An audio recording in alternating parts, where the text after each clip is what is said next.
ইরানের প্যারা military revolutionary guards IRGC শক্তিশালী কমান্ডার জেনারেল আহমদ ওয়াহিদি দীর্ঘ আত্মগোপন থেকে প্রকাশ্যে এসেছেন। প্রয়াত সর্বোচ্চ নেতা আয়াতুল্লাহ আলী খামেনির কয়েকদিন ব্যাপী অনুষ্ঠানের প্রস্তুতির সময় তাকে আবার দেখা গেল। ইরানের রাষ্ট্রীয় গণমাধ্যমে প্রকাশিত ছবিতে দেখা যায় ওয়াহিদি অনুষ্ঠানের একটি বৈঠকে অংশ নিচ্ছেন। বৃহস্পতিবার রাতে তেহরানে খামেনির পুরনো বাড়ির কাছে একটি ছোট আয়োজন করা হয়। সেখানে ৮৬ বছর বয়সী খামেনির কফিনের পাশে তাকে বসে থাকতে দেখা যায়। গত ৮ ফেব্রুয়ারির পর এই প্রথম তাকে প্রকাশ্যে দেখা গেল। এর কয়েক সপ্তাহ পরই মূলত যুদ্ধ শুরু হয়।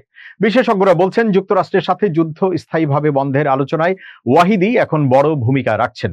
ধারণা করা হচ্ছে তিনি নতুন সর্বোচ্চ নেতা আয়াতুল্লাহ মুজতবা খামেনির সাথে সরাসরি যোগাযোগ রাখা ঘনিষ্ঠ দলের সদস্য। ২৮ ফেব্রুয়ারি যুক্তরাষ্ট্র ইসরায়েল যুদ্ধের প্রথম দিনের হামলায় খামেনি নিহত হন। ওই হামলায় মুজতবা আহত হয়ে এখনো আত্মগোপনে আছেন। কে এই আহমদ ওয়াহিদি? ওয়াহিদি বর্তমানে আইআরজিসির নতুন প্রধান। আগের প্রধান মোহাম্মদ পাকপুর আমেরিকা ও ইসরায়েলের হামলায় নিহত হওয়ার পর তিনি এই অত্যন্ত ঝুঁকিপূর্ণ দায়িত্ব নেন। ১৯৭০-এর দশকের শেষ দিক থেকে তিনি আইআরজিসিতে যুক্ত। ১৯৮০-এর দশকে গোয়েন্দা ও সামরিক বাহিনীতে তিনি বড় পদে ছিলেন। ১৯৮৮ থেকে ১৯৯৭ সাল পর্যন্ত তিনি এলিট কুদস ফোর্সের নেতৃত্ব দেন। পরে এই দায়িত্ব পান কাসেম সোলাইমানি, যিনি ২০২০ সালে মার্কিন হামলায় নিহত হন। আমেরিকা বা ইসরায়েলের সম্ভাব্য হামলার পূর্ব প্রস্তুতি হিসাবে ২০২৫ সালের ডিসেম্বরে খামেনি তাকে আইআরজিসির উপপ্রধান করেছিলেন। ওয়াহিদি রাজনীতিতেও গুরুত্বপূর্ণ ভূমিকা রেখেছিলেন।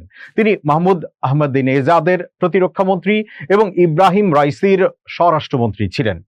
বিশ্লেষকদের মতে তিনি ইরানের ধর্মীয় শাসন ব্যবস্থার একজন আপোষহীন ও কট্টর সমর্থক।